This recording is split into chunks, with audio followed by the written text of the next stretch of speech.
It is finally time to break down Alex Pereira versus Jamahal Hill, the main event of UFC 300, and I cannot wait for this fight. I think this is an amazing matchup, and I know that perhaps it is not the main event we were promised. Look, Dana White hyped it up. He was saying that the main event was going to blow our minds, that it was going to be a fight that we weren't going to see it coming. It was going to be a super fight. And as much as I love this matchup, this is not a super fight. This is a fight that we already knew was coming. I thought this fight was going to take place at UFC 301. It's not. I feel like it made more sense for that card.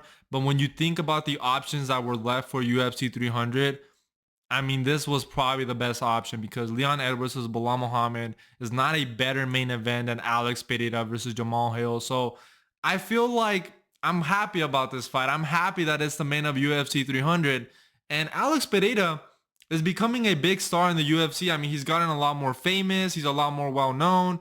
Obviously, Jamahal Hill is not as well-known, but the people that do know about him, the fans that do know about Jamahal Hill, we've been watching this guy for a very long time, and we know that he has the striking ability to compete with Alex Pereira, and it makes it a very, very exciting matchup. So I was already very excited for this fight.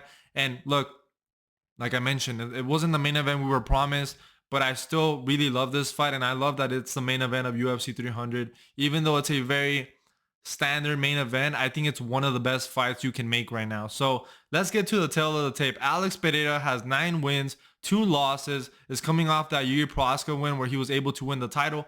Early stoppage. It was an early stoppage. I'll die on that hill. It was an early stoppage. Fights out of Brazil. Stands in at 6 feet 4 inches tall, light heavyweight bout at 205 pounds, has a 79-inch reach, and also has a 44-inch leg reach. Jamahal Hill, on the other hand, has 12 wins, 1 loss. I believe he also has a 1-0 contest. Is coming off that win over Glover Teixeira, a very impressive win last January. So he hasn't fought in over a year. Fights out of the United States. Stands in at 6 feet 4 inches tall. Weighs in at 205 pounds, has a 79-inch reach.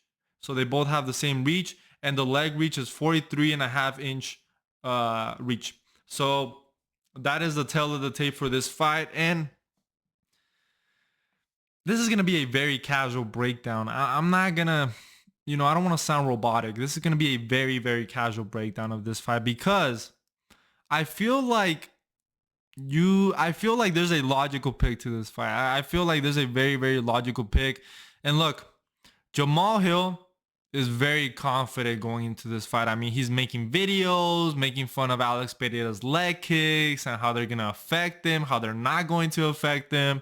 He's been saying that this fight is a mismatch and that he's going to humiliate Alex Pereira and he's going to humble him. So Jamahal Hill has been talking a lot. Salty Man Hill. And I love Salty Man Hill. I'm a big fan of Jamahal Hill, and I feel like him being salty makes this fight a lot more exciting because he's putting a lot of pressure on himself. I mean, he also went the Ilya Taporia route and put on his Instagram bio that he already beat Alex Pereira and he was already the UFC light heavyweight champion. So Jamahal Hill is putting a lot of pressure on himself. But look, obviously he has that chance to knock out Alex Pereira.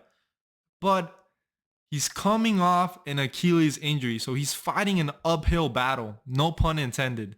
Like, he's fighting an uphill battle because he's coming off an Achilles injury that he suffered last July playing basketball. So he had to, give up his belt. He hasn't been training. He's been focusing on recovery. So in this time off, he hasn't necessarily been focusing on improving his skill set. He's been focusing on recovering to be able to train. There's a difference there. I think that's very important to bring up because Alex Pereira, look, he is a bit chinny. He does have suspect defense, but at least he's been active and he has momentum going into this fight because, look, he's coming off that win over Yuri Prohaska where, he had a lot of success with his low kicks. We know Alex Pereira throws amazing low kicks. And, I feel like something that also doesn't get discussed about Alex Pereira enough is his composure. I feel like in these big fights, he's very good at having his composure. Probably besides that Adesanya rematch where he got overzealous and then he got caught with that right hand and knocked out. But besides that, I feel like Alex Pereira actually has pretty good composure and we see that in his fights. But Look, Alex Pereira's coming off that win over Yuri Prohaska, where, in my opinion, it was an early stoppage. It was an early stoppage. Look, I know a lot of people want to make the argument that, yo, yeah, Yuri Prohaska fell and, he was probably out for a second. But if the man was truly knocked out, if Yuri Prohaska was truly knocked out, look how fast he got up. Look how fast he got up after Mark Goddard stopped the fight.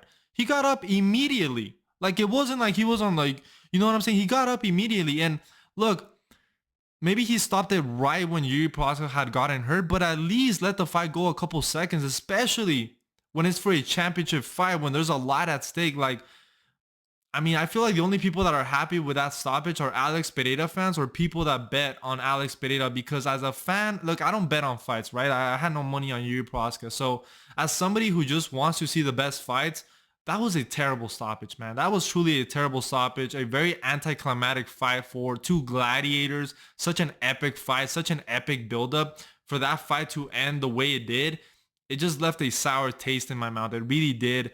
And I feel like, I mean, Alex Pereira fought great. I mean, Yuri Prohaska, I think, did better than, I kind of gave him credit for. Like, he actually was landing a lot on Alex Pereira in that second round. And in that first round, he was able to get the takedown and probably win that round as well. So, that's something to consider. Jamahal Hill is coming off that Glover Teixeira win where he dominated Glover Teixeira. That was a last minute fight. And, I feel like a lot of people talk about Jamahal Hill versus Glover Teixeira and they praise Jamahal Hill, right? We praise Jamahal Hill for being able to fight Glover Teixeira on 1 month notice. But if you think about it, I mean, Glover Teixeira is a lot older in his career. And when Jamahal Hill fought him on short notice, who do you think that benefits? The fact that the fight is short notice. I think it benefits the younger fighter. I really do believe it benefits. So I feel like the fact that the fight was short notice actually benefited Jamahal Hill more than it did Glover Teixeira, because Jamahal Hill, he's a younger fighter. I believe he was like 31, 30 years old going into that fight. Glover Teixeira had already had a training camp preparing for Yuri Prohaska, and then you have to put another training camp in 1 month notice to fight someone like Jamahal Hill. So I feel like that kind of benefited Jamahal Hill. But make no mistake, Jamahal Hill did incredible in that fight. I mean, he was really hurting Glover Teixeira.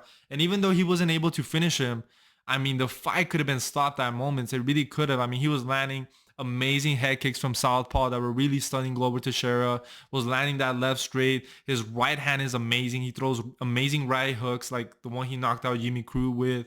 Obviously, he fights from southpaw, but he does switch stances. But now let's talk about this fight, right? Jamahal Hill hasn't fought in over a year. Like I mentioned, he hasn't fought in over a year. Is coming off an Achilles injury. And an Achilles injury takes a lot of time to recover. Even if you could start training, you can't put the same pressure on that leg that you used to. Like, it takes like a year or more to really recover from an Achilles injury. And then you're facing one of the best leg kickers in the game, and Alex Pereira, who has a lot of momentum right now, who's, I think, getting better at 205. Because I'm gonna be honest, guys, the reason why I've also been picking against Alex Pereira, I mean, at least I picked him in his last fight because I picked against him in his last fight. I picked him to beat Jan Blachowicz, and he was able to win. But I thought he was going to knock out Jan, and he wasn't really able to. But the reason why I necessarily haven't been impressed with Alex Pereira's performances is because I feel like he's a lot slower at 205. I don't know if it's because he got knocked out by Adesanya or because he respects the power of these guys in the light heavyweight division. But I feel like he doesn't have the same speed or output or shot selection that he had when he was fighting at 185, which makes me like not as confident picking him in these kind of matchups. Like, Yuri Prohaska had a wide stance, very funky style, which I thought would work. And I felt like in moments of that fight, it kind of did work. But we saw that Alex Pereira's composure, his leg kicks, his foundation was just too much for Yuri Prohaska, and was able to counter him with a left hook that dropped him. And I feel like here with Jamahal Hill is not as funky. He's definitely a lot more technical. He has slick boxing. But I feel like he does leave himself open a lot, especially after I rewatched that Glover Teixeira fight. I mean, he kind of fights like an inflatable man. Like, he's like that, and very weird funky movements. He does have a lot of power, but I feel like he leaves himself very open. And when you look at the opponents that Jamahal has been facing, I mean, he hasn't really been facing like dangerous strikers in my opinion. Like, he's coming off Glover Teixeira, who's a little bit older now. Obviously Glover Teixeira does have power, but Glover Teixeira was mainly gonna beat Jamahal Hill by taking him down and submitting him or something like that, or controlling him on the ground. But the people that were picking Glover Teixeira, you weren't really picking Glover Teixeira to knock out Jamahal Hill. You know what I'm saying? So same thing with Thiago Santos. Like, people were thinking, okay, Thiago Santos is gonna take him down, but even then, like, Jamahal Hill was a big favorite going into that fight. Was able to beat Thiago Santos, and Thiago Santos did have moments on the feet where he was able to land on Jamahal Hill. And if Alex Pereira is able to land those same type of shots, counter him with the left hook coming in, and we see that Jamahal Hill drops his hands, he keeps his hands very low, and he kind of does like trust his movement a little bit too much, and he has this funky movement, and the way he lunges in, I feel like sometimes he overextends. So there's a lot of openings. I feel like there's a lot of openings, but obviously Alex Pereira also has a lot of openings. I mean, his chin isn't the best. He got knocked out by Adesanya. Jamahal Hill throws amazing straight shots, amazing right hand. What is Alex Pereira's weakness? Straight shots. You know what I'm saying? I mean, Adesanya was able to hurt him in the first and second fight. So I feel like that's something that Jamahal Hill can capitalize. And this is a very hard fight to predict, like I'm saying, because Jamahal Hill's coming off an injury. If he really wasn't coming off an injury and he was active, I would be a lot more confident in picking Jamahal Hill. And it's hard to pick him because he's not the logical pick. I'm just going to cut right to the chase. The logical pick is Alex Pereira. I mean, he has a lot more momentum. He's the better striker. He's a kickboxing world champion. He has more momentum. He's been more active lately. Jamahal Hill is coming off an Achilles injury. And if we're being honest, Jamahal Hill was most likely pressured to take this fight because even he admitted that, they told him about this fight after UFC 298 or during UFC 298. So it wasn't like Jamahal Hill knew in advance that, yeah, you know what? I'm going to fight at UFC 300. No, they told him, you're probably going to fight in the summer or at UFC 301. And even though you guys might argue that 1 month doesn't make a lot of difference, it really does. I feel like a month does really make a difference, especially when you're coming off a brutal injury like Jamahal Hill is. At least with a month, like, you could, okay, now I could start warming up for a training camp. Well, now he had to rush to go into a training camp with Alex Pereira. So with all that being said, obviously Jamahal Hill can go out there and everything I just said can become irrelevant. He could just knock him out. He could absolutely flatline Alex Pereira. I think that's very possible. And honestly, you know what? Let's spin the wheel.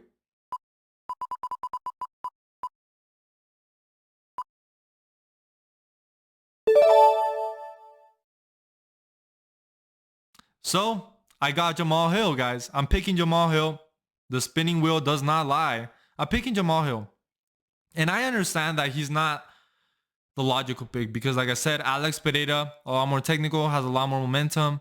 Jamahal Hill, he's a southpaw. He switches stances. He fights good from both stances. The only thing I would tell Jamahal Hill is that don't fight from orthodox, because if you fight from orthodox and your left leg is your lead leg, and that's the leg that you got injured, your Achilles is injured, Alex Pereira is going to destroy you. So Jamahal Hill is going to only be able to fight southpaw, in my opinion. That's the only way he'll have success, because at least from southpaw, Alex Pereira can kick him with his lead leg, which is not as powerful, and at least he'll be kicking the right leg. So I feel like Jamahal Hill needs to fight southpaw, and I feel like he could make this fight very dangerous for Alex Pereira. And I feel like Jamahal Hill's chin is a bit underrated because he does eat a lot of shots. I feel like his chin is a little bit better than Yuri Prochazka, because I mean, we had seen Yuri Prochazka get hurt by guys like Glover Teixeira. We saw him get hurt by Dominic Reyes, by Ozdemir. So we've seen Yuri Prochazka get hurt. And it's not like Alex Pereira. Look, I know he knocked out Sean Strickland out cold, but he didn't knock out John Blachowicz. He didn't knock out Yuri Prochazka out cold. I know people are going to be mad, but I still think it was an early stoppage. He didn't knock out Adesanya out cold. I mean, Adesanya was kind of out on his feet, but he didn't like flatline him where he was like on the canvas asleep the way Adesanya knocked him out. You know what I'm saying? So I feel like Jamahal Hill has no bone structure. He's the inflatable man, and he's going to eat that left hook. I really do believe he can eat the left hook. And I'm picking Jamahal Hill. I think he's going to win. I really do feel like he's going to win. Obviously, I'm not like super confident because he's coming off an injury. He hasn't fought in over a year. You know, activity is a big thing. Jiri Prochazka was also going into that fight with an injury that he had. Like, it's kind of a similar circumstance going into this fight. I mean, Alex Pereira is kind of getting lucky. The fact that the guys he's fighting are coming off injuries and coming off being inactive. So it's looking good for Alex Pereira, in my opinion. But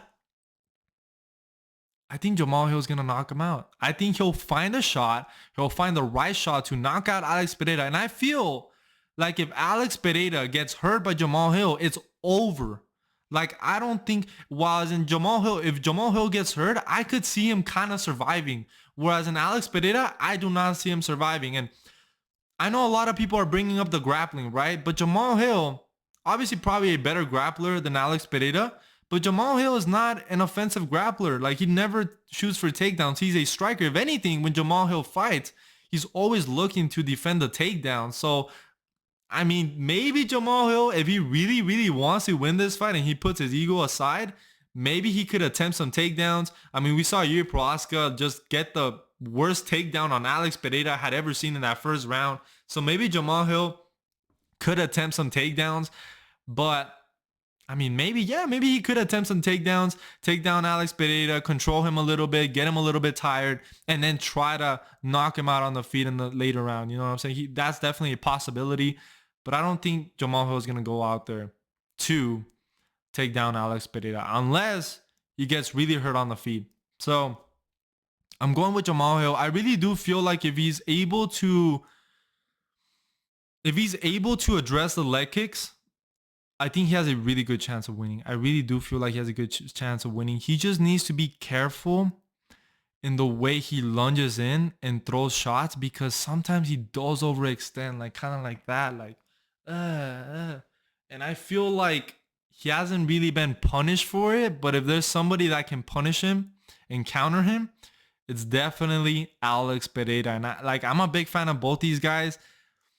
And I could see Alex Pereira knocking him out, but I have that feeling that Jamahal Hill is going to knock him out. And like I said, I'm trusting the spinning wheel, and the spinning wheel chose Hill to win this fight. And I haven't gotten a single main event pay-per-view wrong in the last 5 pay-per-views. So I'm kind of scared, man. I mean, I'm going to do my full card predictions, and I don't want to change my mind. I'm sticking with Hill. I think Hill will find the shot. I think the straight shots are going to be key in this fight. Maybe the right hook as well. And I think if he's able to pressure Alex Pereira and capitalize and like let Alex Pereira go first and then you go, I think Jamahal Hill has a very good chance of catching him. He's a very salty man. He has a chip on his shoulder, and I feel like he knows that this is it for him. You know, I feel like Jamahal Hill knows that if he's able to be someone like Alex Pereira, he could become a big star in the light heavyweight division and really earn the respect of the MMA fans. Whereas in Alex Pereira, he kind of sees him more like as a, you know, another title defense, you know, another guy to beat. He really has no personal issue with Jamahal Hill. So maybe that helps Alex Pereira, the fact that he's going to be a little bit more composed. Maybe Jamahal Hill fights a little bit more emotional and he gets caught for it. That's definitely a real possibility. But I trust that Jamahal Hill is powerful enough, slick enough with his boxing. He has a good enough chin, and I feel like he might address the leg kicks with the fact that he's kind of been making fun of it. But make no mistake, look, I'm not counting out Alex Pereira. I do believe this is a coin toss fight, like flip a coin, and that's who's going to win this fight. But anyway, guys, I hope you guys enjoyed the breakdown. I'll be posting my Gaethje versus Holloway breakdown and prediction. Let me know if you prefer, you know, the breakdowns where I show my face and kind of talk a little bit more casually about the fight, or the breakdowns where it's a little bit more analytical. But anyway, guys, I hope you guys enjoyed the video. Please make sure to like and subscribe, and I'll see you guys in the next one.